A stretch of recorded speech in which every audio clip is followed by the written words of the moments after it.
Keaton gets another try at the cowl. Here's your look at the McFarlane Toys DC Multiverse, The Flash's Batman.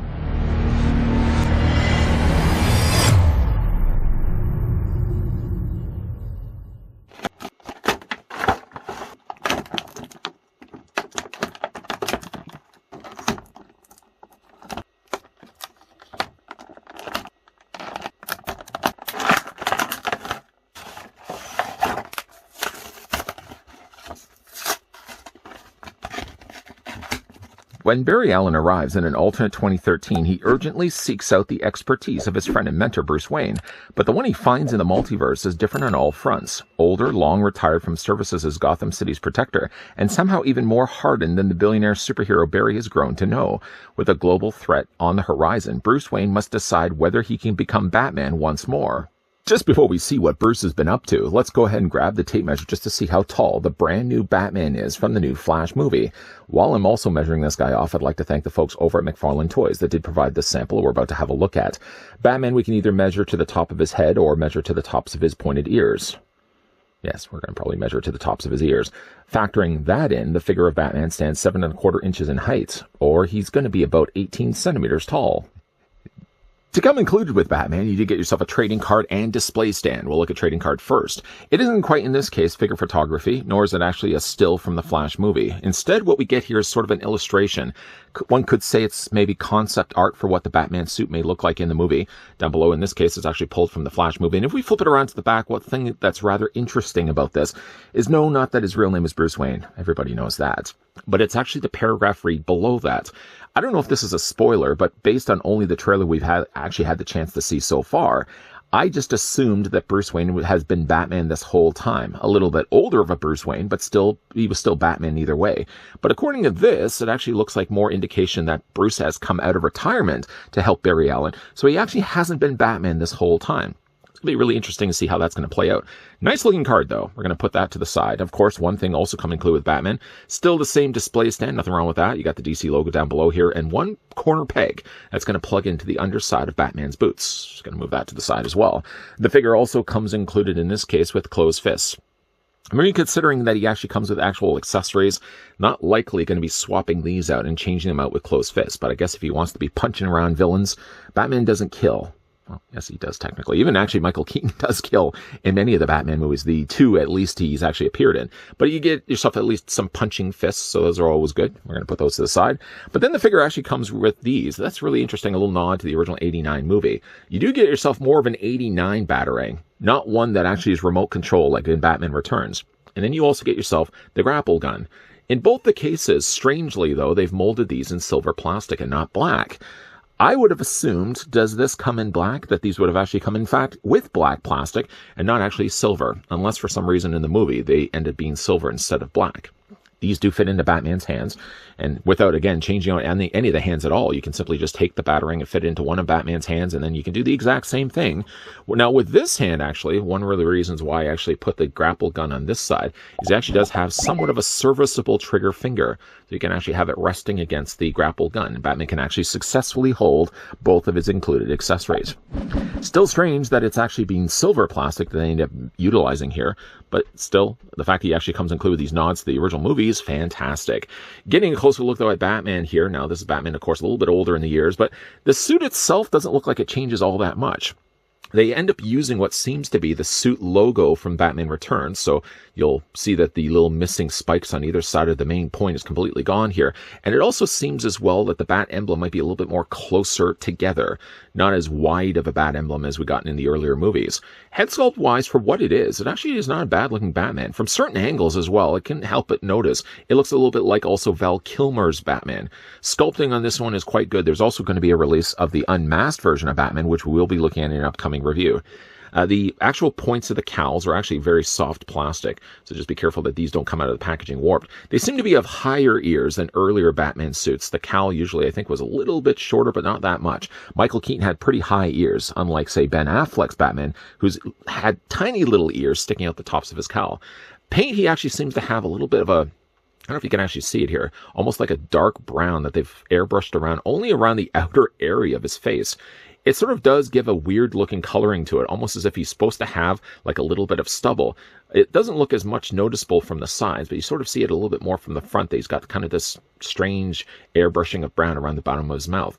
He doesn't have necessarily the Michael Keaton pout. Anybody that is a fan of the original 89 movie and the follow-up Batman Returns knows very well Michael Keaton had a very pouty mouth. He doesn't seem to have as much a pouty mouth here, but he does actually have some really nicely painted eyes. All in all, not a bad looking head sculpt. From there down, one thing I really like about this figure is the fact that he does actually have a cloth cape. They could have given him, granted, a plastic cape, but I think cloth capes work so much nicer.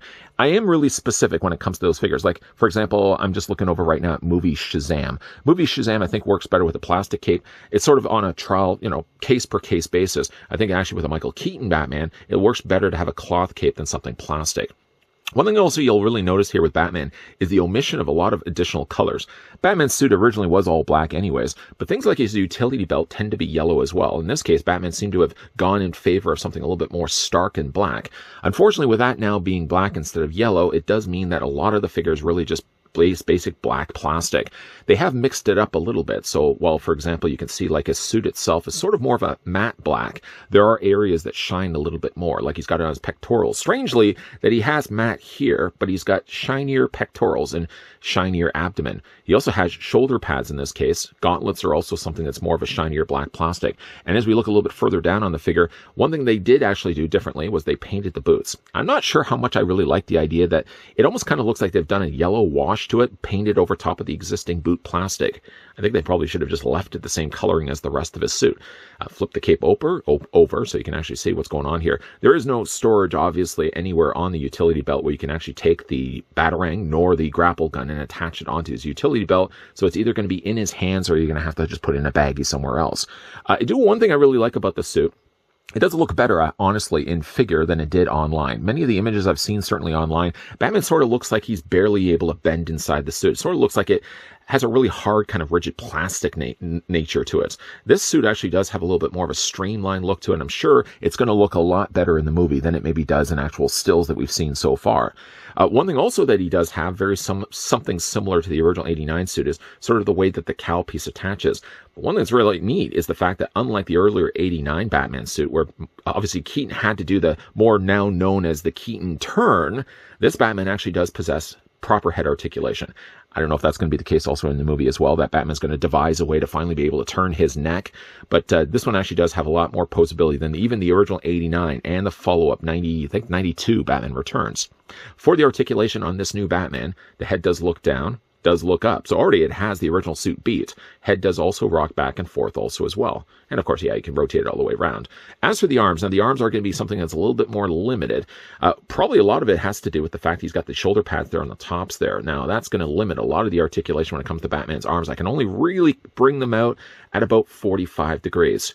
Any past that point, it almost seems like there's something telling me don't go any further. I'm willing to listen to a voice that tells me don't go any further. But you can rotate the arms all the way around. The figure's suit also does have a swivel on his bicep. Batman does possess a double hinge on the elbow, and you can rotate the hands all the way around. Obviously, if you did want to change the hands out, they're simply just removing them from the pegs on the ends of the forearms, just replace them out with the punching fists instead.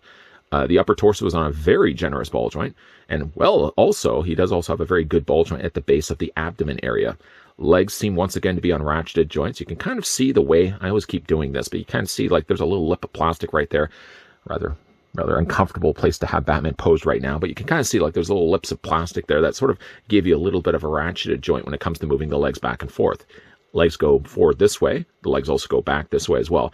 And while, again, like this seems to be a softer plastic that they've used for the lower part of his torso, it doesn't actually look like it's fraying out at all. It looks like it's pretty seamless, a continuous shape from the tops of his armpit all the way down the sides of his thighs. The knees do double hinge, so there's that. There's no articulation anywhere in the boot. The boot simply just seems to be a continuation of the calf, but he does have at least ankle articulation that move up and down this way. You can rock it back and forth this way.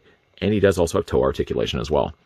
Yeah, again, like as a figure, the suit does look good. I wonder how well it's going to look actually in the movie. Honestly, though, while I saw the original images of Michael Keaton obviously wearing the suit, he was posed in a weird way, and many of you probably have seen the very same images. Batman was sort of turned the wrong way, and it looked as if like the suit was literally made of plastic. Obviously, it would probably been more of a rubber material that they would have used, but it does look a little awkward when it came to still shots. I'm sure it's probably going to look a lot better in the movie. And again, based on the card description, now we sort of have some indication that perhaps maybe Bruce Wayne wasn't Batman this whole time, but has now come out of retirement to now help the Barry Allen that was in that world, hoping to find Bruce Wayne. He did find a Bruce Wayne, just not the one he was known to seeing in the past.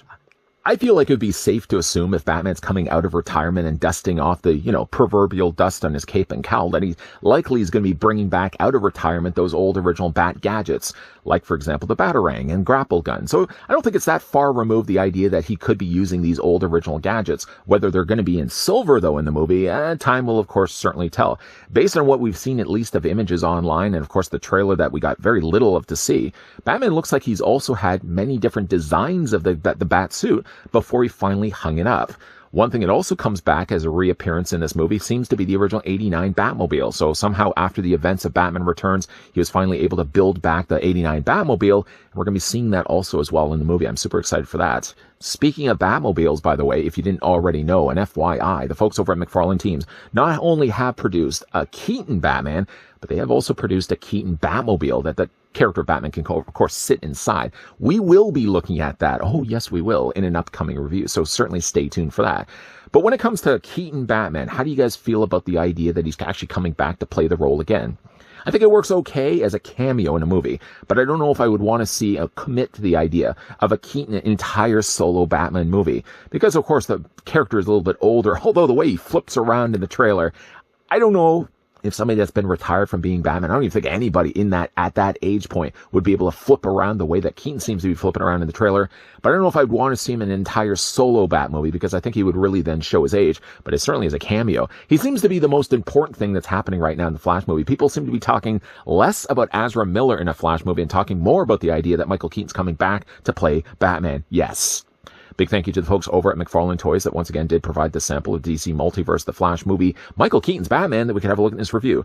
As already mentioned, we will be looking at the Batmobile. We will also be looking at a couple of other Flash figures. So if you guys certainly are interested to see that, first of all, if you don't mind me saying, if you guys enjoyed this video, I want to throw it a like. But if you guys are loving the content you guys are seeing and on board to see the rest of the Flash figure line, make sure you hit that subscribe button down below and that you're also turning on the bell notification. And as always, guys, thanks for watching. See you guys next time.